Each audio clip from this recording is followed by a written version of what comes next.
منورنا كابتن كهربا اللي منور الدنيا كلها. حبيبي يا اخويا، حبيبي يا كابتن، منور الدنيا كلها والله يا كابتن. ضيوف الكرام طبعا. حبيبي يا كابتن. احلى اكل والله. حبيبي يا كابتن. حبيبي يا كابتن، الف هنا وشفا كبير، منور الدنيا كلها يا كابتن. حبيبي حبيبي يا كابتن.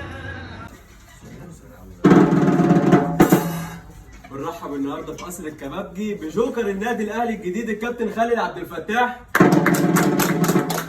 سعداء بوجود حضرتك وسعداء بتألق حضرتك في مباراة القمة، وربنا يبعد عنك الإصابات ومنور الدنيا كلها.